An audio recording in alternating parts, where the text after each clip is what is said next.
কারণ পানিবন্দী হয়ে গিয়েছে হঠাৎ করে। আপনারা জানেন ভারতীয় আগ্রাসন আজ আবার নতুন করে শুরু হয়েছে। এখন আমার দেশের মানুষের সরকার পরিবর্তন হয়েছে, একটি নতুন সরকার এসেছে। এই সরকার এখন এখানে সাহায্য করবে। এই সরকার এখন সংসদ মানে কি বলে তাদের মন্ত্রণালয় চালাবে, নাকি তারা দেশ গঠন করবে, না কি করবে, এদেরকে বেসামাল করার জন্য একটি চক্রান্ত আমি মনে করি। এই মুহূর্তে ভয়াবহ বন্যায় ডুবে আছে দেশের একটা অঞ্চল, কুমিল্লা, নোয়াখালী, ফেনী। এই অঞ্চল বেশ গভীর পানি আমরা চারদিকে দেখছি, মানে মর্মান্তিক সব ছবি আমাদের চারপাশে ঘুরে বেড়াচ্ছে। আমার মনে হয় স্মরণকালের ইতিহাসে সবচেয়ে ভয়াবহ বন্যা। সময় এসেছে ভারতকে দাঁত ভাঙা জবাব দেওয়ার জন্য। যদি উপদেষ্টারা মনে করে তাহলে লুৎফুজ্জামান বাবরকে তাড়াতাড়ি জেল থেকে বার করেন, ওনাকে ওই জায়গায় বসান, উনি এগুলো খুব ভালো পারবে। তো লুৎফুজ্জামান বাবরকে দ্রুত এই জায়গায় নিয়ে এই দায়িত্ব দেওয়া হোক। ভারতকে কিভাবে সেভেন সিস্টারে কিভাবে কি করতে হয়, উলফাকে কিভাবে সহায়তা করতে হয়। প্রিয় দর্শক বন্ধুরা, আসসালামু আলাইকুম। নতুন একটি নিউজ ভিডিওতে আপনাদের জানাচ্ছি স্বাগতম। এইমাত্র পাওয়া এবং তাজা খবর। আপনারা কিন্তু ইতিমধ্যে জেনে গেছেন বাংলাদেশে বন্যায় তলিয়ে গেছে অনেকটি রাষ্ট্র এবং অনেকটি জেলা।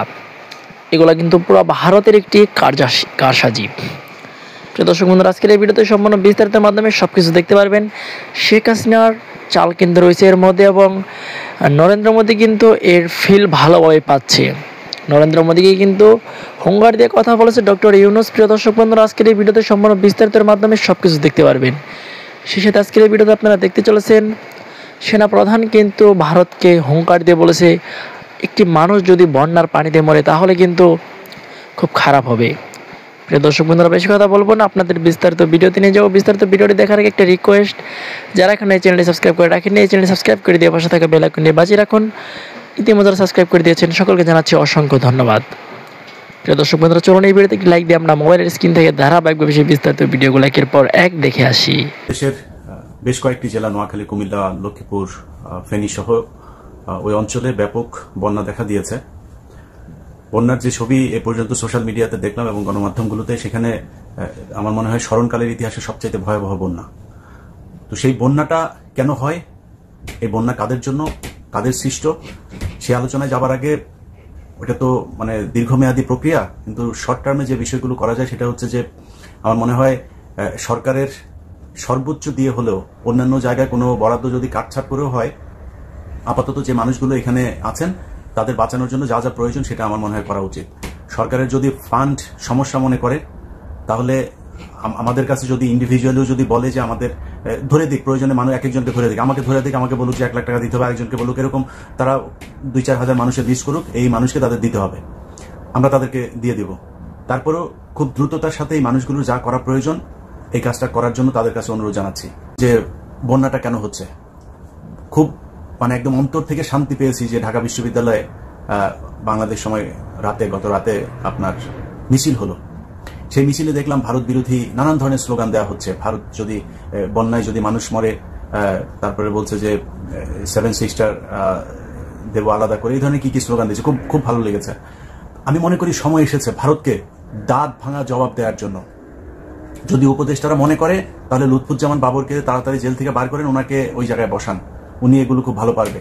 তো লুৎফুজ্জামান বাবরকে দ্রুত এই জায়গায় নিয়ে এই দায়িত্ব দেওয়া হোক। ভারতকে কিভাবে সেভেন সিস্টারে কিভাবে কি করতে হয়, উলফাকে কিভাবে সহায়তা করতে হয়, কি করতে হয়, এগুলি উনি খুব ভালো জানেন। তো আমি মনে করি যে ভারতের সাথে এই ধরনের এই মানে আলগা পিরিতি দেখায় কোনো লাভ নেই, তাদের সাথে সরাসরি অ্যাকশনে যেতে হবে। তারা যুদ্ধ করতে চায়। এই ছাত্র আন্দোলনে আপনারা দেখেছেন, আমি নিজেও এই গত 15 বছরে অত্যন্ত হতাশাগ্রস্ত হয়ে তারপরে বিভিন্ন সময় বলেছি যে আমরা কিসের বীরের জাতি, আমরা আসলে বীরের জাতি না, আমাদের সাহস নাই। ছাত্ররা আমার সেই ধারণাকে ভুল করে দিয়েছে। একজনকে গুলি করেছে, তার সামনে বন্দুক দিয়ে গুলি করছে, তারপরে বন্ধুকে নিয়ে তারপরে টেনে হেসড়ে তারপরে সেখান থেকে নিয়ে বেরিয়ে এসেছে। পুলিশ ধরে নিয়ে যাচ্ছে, পুলিশের দিকে চোখ রাঙিয়ে তাকিয়ে আছে, ভয় পায় নাই। গুলি করছে, বুক এভাবে পেতে দিয়েছে পুলিশের বুলেটের সামনে। অতএব এই বাঙালিকে ভয় দেখায় লাভ নাই। এই বাঙালি ভারত যদি নাকি আমাদের উপরে আক্রমণ করে, যদি মনে করেন আমরা ভারতের সাথে যুদ্ধ করলাম, অনেকে বলে থাকে না যে ভারতের সাথে আমরা যুদ্ধ করে পারবো না। ভারতের সাথে যদি বাংলাদেশের সাথে যদি ভারত যুদ্ধ লাগে, এটা মনে রাখেন, আজকে বলে রাখলাম কথাটা, সবার আগে বাংলাদেশের পাশে এসে দাঁড়াবে পাকিস্তান। তাদের সাথে আমরা আলাদা হয়েছি, তাদের সাথে আমরা এক হইতে আর চাই না। 71-এ কার ভুল ছিল, কার দোষ ছিল সেটা আমরা ভুলে গিয়েছি। পাকিস্তানের সাথে কৌশলগত কারণে হলো আমাদের অত্যন্ত ভালো সম্পর্ক রাখা খুব জরুরি। ভারতের বাইরে চীন, পাকিস্তান, আমেরিকা, ইসরায়েল, যার সাথে ইচ্ছা সবার সাথে সম্পর্ক ভালো রাখা যাবে। একমাত্র আমাদের শত্রু হচ্ছে ভারত। তাদের ব্যাপারে যে কোনো ধরনের ডিসিশন যদি নিতে হয়, আমার অনুরোধ থাকবে বর্তমান এই ইন্টার্ম যে গভর্নমেন্ট আছে, সেই গভর্নমেন্টের যেই চিফ অ্যাডভাইজার আছেন ডক্টর মোহাম্মদ ইউনূস, আপনার কাছে অনুরোধ, বাংলাদেশের 16 কোটি মানুষ জীবন দেওয়ার জন্য, যুদ্ধ করার জন্য প্রস্তুত। আপনি শুধু সেই ক্ষেত্রটা প্রস্তুত করে দেন, আর কোনো কিছু আমরা চাই না। তারা যুদ্ধ করতে চায়, কিভাবে করতে চায়? অর্থনৈতিক যুদ্ধ করতে চায়, আমাদেরকে পেঁয়াজ দেবে না।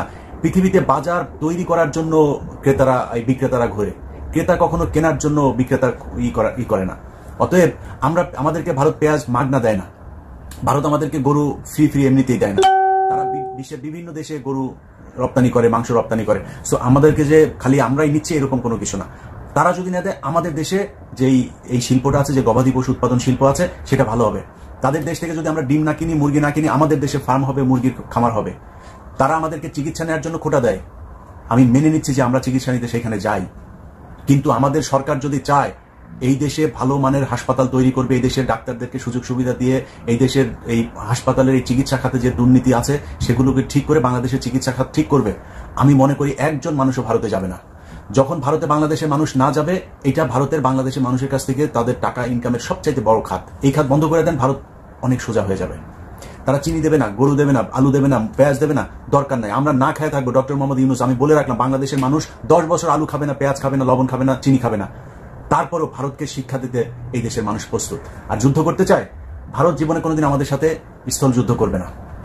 সম্মুখ যুদ্ধে কোনোদিন ভারত আমাদের সাথে লাগতে আসবে না, তারা পারবেও না। আর পারমাণবিক হামলা করবেন, বড় ভাই ওইদিকে আছে।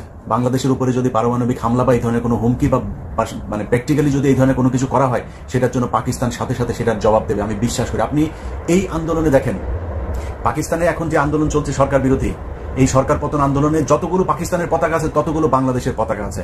পাকিস্তানের মানুষ আমাদের শত্রু না। এই দেশের শেখ মুজিব এই বদমাইশ ক্ষমতায় আসার জন্য রয়ের সাথে মিলে রয়ের যেই পরিকল্পনা সেটা বাংলাদেশে বাস্তবায়ন করেছে। আদম যে জুট মিলে কারা মানুষ মেরেছিল, 14ই ডিসেম্বরে কারা মানুষ মেরেছিল, এগুলো নিয়ে বহু তদন্ত করা দরকার আছে। বাদ দিলাম সেগুলো, সেই দিন শেষ। পৃথিবীতে বহু দেশের সাথে বহু দেশের হয়েছে, যুদ্ধ হয়েছে। পৃথিবীতে এই পর্যন্ত একবার পারমাণবিক যুদ্ধ হয়েছে, একবার, সেটা জাপানে আমেরিকা মেরেছে। সেই পারমাণবিক যুদ্ধ যাদের সাথে হয়েছে, যাদের উপরে পারমাণবিক বোমা নিক্ষেপ করা হয়েছিল, সেই জাপান এখন আমেরিকার সবচাইতে ভালো বন্ধু। পৃথিবীতে এরকম বহু উদাহরণ আছে। তো আমরা পাকিস্তানের সাথে আমরা আলাদা হয়েছে, কিন্তু বাংলাদেশের মানুষের সাথে পাকিস্তানের মানুষের কোনো দ্বন্দ্ব নাই। ওই সময় যারা রাজনীতি করতো তাদের সমস্যা, পাকিস্তানের রাজনীতিবিদদেরও ওই সময় পলিসিতে ভুল আছে। আর বাংলাদেশে ছিল হচ্ছে রয়ের এই মালায়নের বাচ্চা আপনার শেখ মুজিব, বাপ ছিল ওই আপনার হিন্দু, ও রক্তটা হিন্দু, যেই কারণে ওরা এখন পর্যন্ত ওই আপনার করতে পারে না, ভারতের কাছ থেকে ওরা বের হইতে পারে না। আমরা হিন্দুদের মানে ধর্ম নিয়ে হিন্দুদেরকে আমি কোনো কটাক্ষ করছি না, আপনাদের ব্যাপারে আমাদের কোনো নাই। কিন্তু আমার মুসলমান যখন কিনা ভারতের পক্ষ হয়ে কাজ করে, তখন আমি আমার জায়গাটা আমি পরিষ্কার করলাম। সো কে হিন্দু কে মুসলমান সেটা আমার দেখার বিষয় না। আমার দেশ নিয়ে এই শেখ মুজিব, যার বাপ যে হচ্ছে কিনা মানে এই আপনার অবৈধ পয়দা, তার বাপ ছিল হচ্ছে হিন্দু, সে এসে তারপরে মুসলমানের ঘরে উঠছে, কিন্তু রক্তটা তো হিন্দুদেরই। ওই হিন্দুদের প্রতি টান ছিল।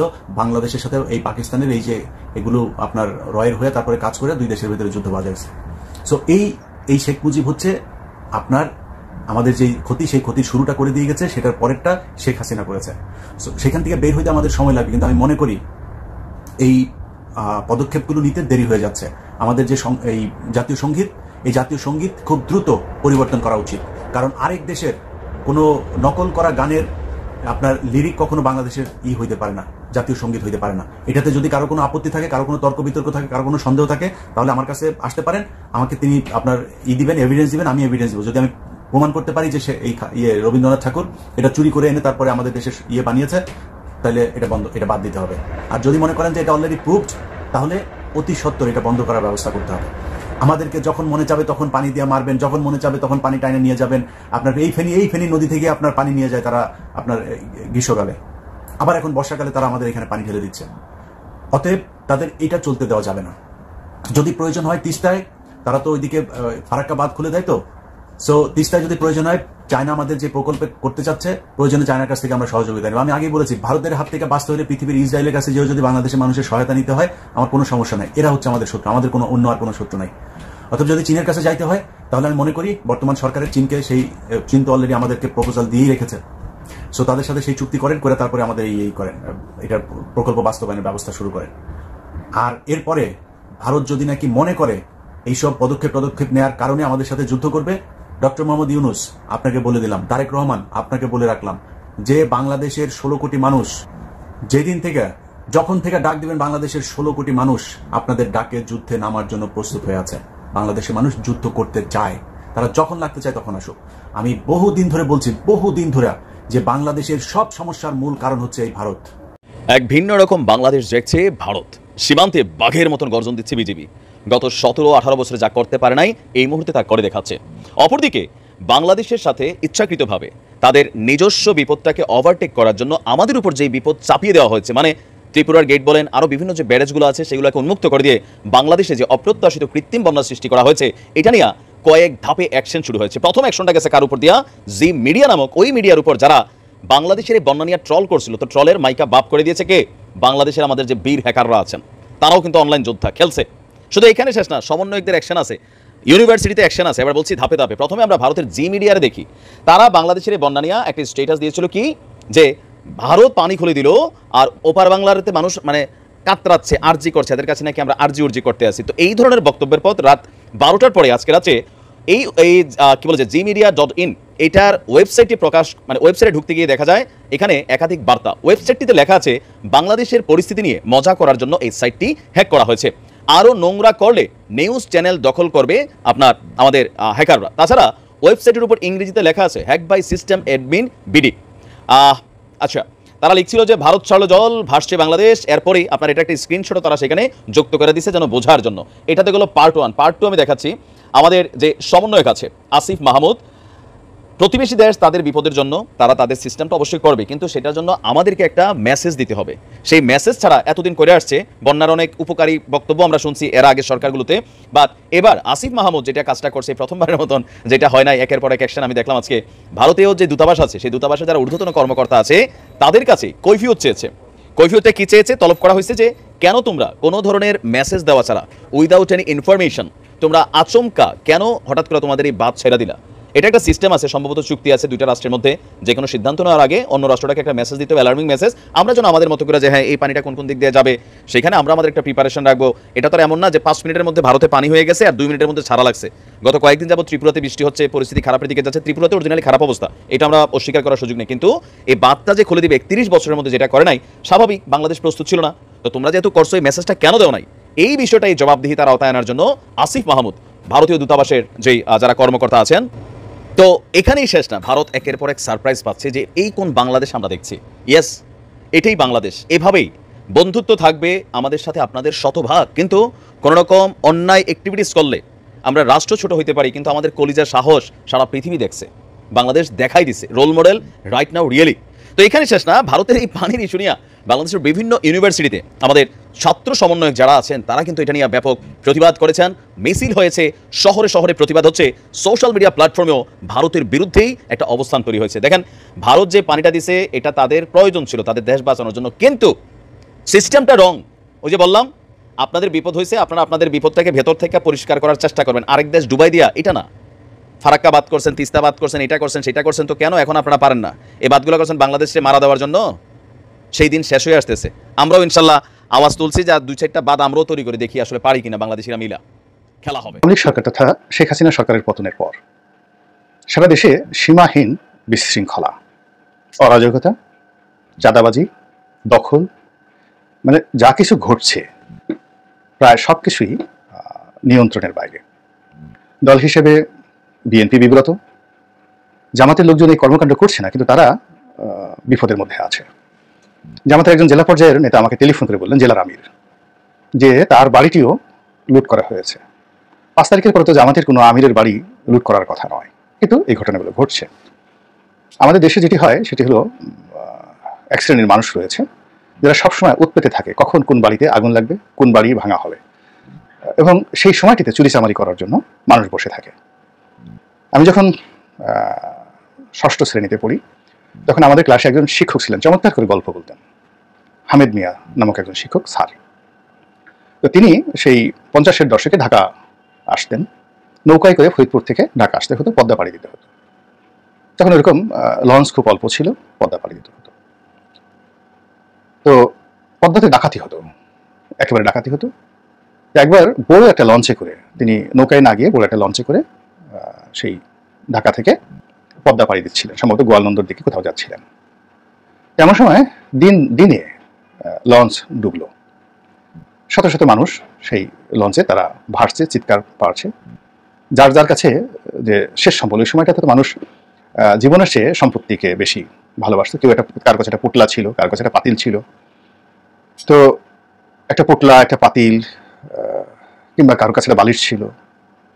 তো এইভাবে লোকজন ভেসে থেকে বাঁচার আকুতি জানাচ্ছিল। আর ডাকাতরা এসে এই নৌকা নিয়ে তাদের যে বৈঠা, সেই বৈঠার আঘাতে গুঁতো দিয়ে সেই কারোর কাছে যে পাতিল ছিল, সেই পাতিল নিয়েছে যে ভেসেছিল, সেই পাতিলটা নেওয়ার জন্য সে একটা মানুষকে এভাবে ডুবিয়ে মারতো ডাকাতরা। তো এই অভাব এবং নির্মমতা আমাদের মধ্যে কিন্তু বংশ পরম্পরায় একেবারে রক্ত দ্বারা বাহিত। চিন্তা করেন যে একটা দরিদ্র মহিলা বা পুরুষ বা একটা ছেলে পদ্মা নদীতে একটা পাতিল, সেই পাতিল মানে সিলভারের পাতিল, বা ওই সময়টাতে বেশিরভাগ মানুষ করতো কি, ঢাকা থেকে যাওয়ার সময় একটা কলস নিয়ে যেত, পিতলের কলস। তো ডুবে গেছে, সেই কলস নিয়ে সে ভেসে আছে, আর তার মাথায় একটা বৈঠা দিয়ে বাড়ি দিয়ে তাকে মুহূর্তের মধ্যে মেরে জ্ঞান হারা করে তার কাছ থেকে কলসটা কেড়ে নেওয়া হচ্ছে। তো আমার যে স্যার হামিদ মিয়া, তিনি ওরকম একটা কলস নিয়ে ভেসেছিলেন। তো তিনি আল্লাহর কাছে দোয়া করলেন যে আল্লাহ, তুমি আমাকে এমনি মেরে ফেলো, কিন্তু ওই যে বৈঠা দিয়ে আমার মাথায় একটা গুঁতো দিয়ে আমার কলসটা নিয়ে যাবে, এই দৃশ্য আমি দেখতে পাচ্ছি না। তো তিনি বলছিলেন যে ওরা কি মনে করে সবার শেষে এসে আমার কাছাকাছি এসে আবার আমাকে সে মারতে তারা পারল না। এর কারণ হলো পদ্মা নদীতে অনেকগুলো স্রোত আছে, ঘোল হয়, মানে কুণ্ডলি পাখি ঘোল হয়। তো ওইরকম একটা কাছাকাছি জায়গাতে আমি ছিলাম, যেখানে ওরা মনে করলো যে ওখানে যদি আসে ওদের নৌকাটা অনেক দূরে চলে যাবে। এই আমি প্রাণে বেঁচে গেলাম। তো এই ছিল আমার শোনা গল্প। আর আমার নিজের বাস্তব অবস্থা হলো, আমার যে বাড়িটি আওয়ামী লীগ সরকারের শেখ হাসিনা ভাঙলো নিজে, বলতে গেলে হুকুম দিয়ে। তো সেই বাড়িটি যখন ভাঙা হলো, ওই বাড়ি থেকে মালামাল সরানোর জন্য শেখ হাসিনাকে যেভাবে ৪৫ মিনিট সময় দিয়েছিল, আমাদেরকে ওরকম ৪৫ মিনিট সময়ও দেওয়া হয়নি। তো অনেক দিনের পুরনো সংসার কিনা ছিল। গ্রামে একটা বাড়ি, সেই ৮-১০ বেডরুমের একটা বিশাল, আপনারা অনেকে দেখেছেন সেই বাড়ি। সব রুমে ফার্নিচার ছিল, মালামাল ছিল, টাকা ছিল, পারিবারিক অনেক দলিল দস্তাবেজ ছিল, সবকিছু ছিল, এসি ছিল, মানে অনেক কিছু ছিল। একদিকে হাজার হাজার মানুষ দাঁড়িয়ে সেই সরকারের তাণ্ডব দেখছে, আমার পরিবারের লোকজন কাঁদছে, হাউমাউ করে কাঁদছে, সাধারণ মানুষও কাঁদছে। আর এই গুন্ডা বদমাশ যারা আছে তারা কিন্তু ওই বাড়ি থেকে কে কোন মাল চুরি করবে সেটা পাল্লা দিয়ে যে যার মতো ঘুরে ঢুকে ওখান থেকে মাল সামানা বের করে দৌড়ে দৌড়ে পালিয়ে চলে যাচ্ছে। একজন দুজন নয়, কয়েকশো। এই হলো বাস্তবতা। এর মধ্যে হয়তো এমন লোক আছে যারা আমার দল করে বা আমার প্রিয়, কিন্তু আমার হয়তো ডাইনিং টেবিলের প্রতি কারো লোভ ছিল, ফ্রিজের প্রতি কারো লোভ ছিল, মানে যে যার মতো করে মুহূর্তের মধ্যে ৮টা বেডরুম, এই ৮টা বেডরুমের যত জিনিসপত্র সব নিয়ে নেওয়া হলো।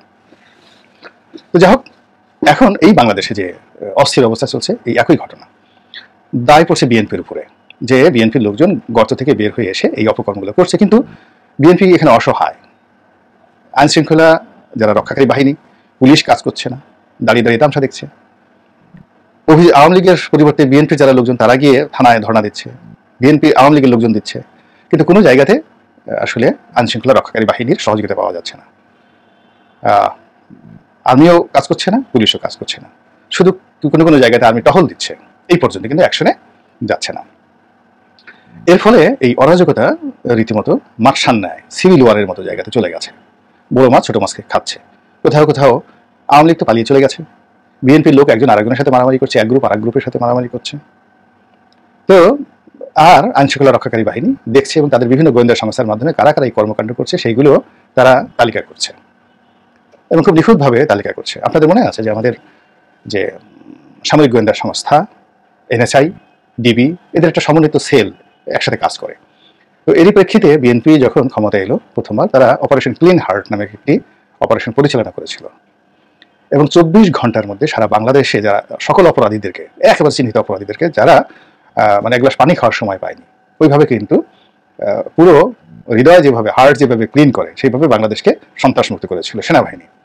তো সেই সেনাবাহিনী বাংলাদেশে ডিপ্লয় করা আছে, তারা চুপচাপ বসে আছে আর চেয়ে চেয়ে দেখছে। এটা যেমন শেষ নয়, আবার তারা এগুলো দেখে ক্যান্টনমেন্টে ফিরে আসবে এবং এইভাবেই চলতে থাকবে, তাও শেষ নয়। কারণ হলো এই জিনিসগুলো যদি চলতে থাকে, সেনাবাহিনী পুলিশ বাহিনীর অস্তিত্ব থাকবে না।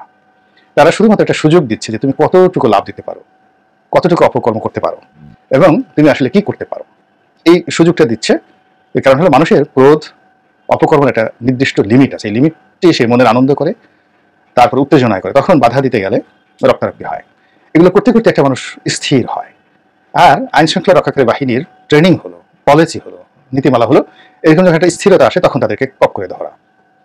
যেমন একটা চোর যখন চুরি করে, সে কিন্তু একটা অ্যাডামেন্ট হয় যে তার অনেক চোরের কাছে খুর থাকে, ছোট ছুরি থাকে, ডাকাতদের কথা বাদ দিলাম, বা ডাকাতরা যারা ডাকাতি করতে যায়, তারা যখন ডাকাতি করতে যায় তাদের সঙ্গে একটা যে অস্ত্র থাকে সেটা নিয়ে তারা একটা যুদ্ধম দেখি মনোভাব তাদের কাজ করে, সামনে যারা আসবে তাদেরকে গুলি করা হবে, কোপ দেওয়া হবে।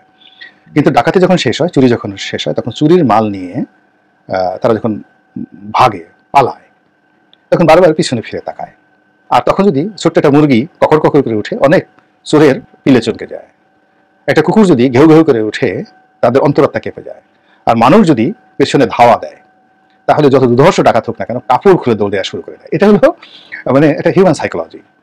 তো এখন যারা লুটপাট করছেন বাংলাদেশে, সেটা আওয়ামী লীগের হোক, বিএনপির হোক, জামাতের হোক, সাধারণ পাবলিক হোক, দুর্বৃত্ত হোক, যারা করছেন, এই দিন নয়, খুব দ্রুত, আমি এটা আন্দাজ করে বললাম না, অঙ্ক কষে কষে বললাম যে খুব দ্রুত পুলিশ, বিজিবি, সেনাবাহিনী এবং এদের সঙ্গে যুক্ত হবে স্থানীয় যারা ভুক্তভোগী, তারা সব মিলিয়ে মাত্র 24 ঘন্টা, বেশি না, 24 ঘন্টা, অনলি 24 আওয়ার্স যে অভিযান চলবে, যৌথ বাহিনীর অভিযান চলবে, সেই অভিযানে মুহূর্তের মধ্যে ম্যাসাকার হয়ে যাবে।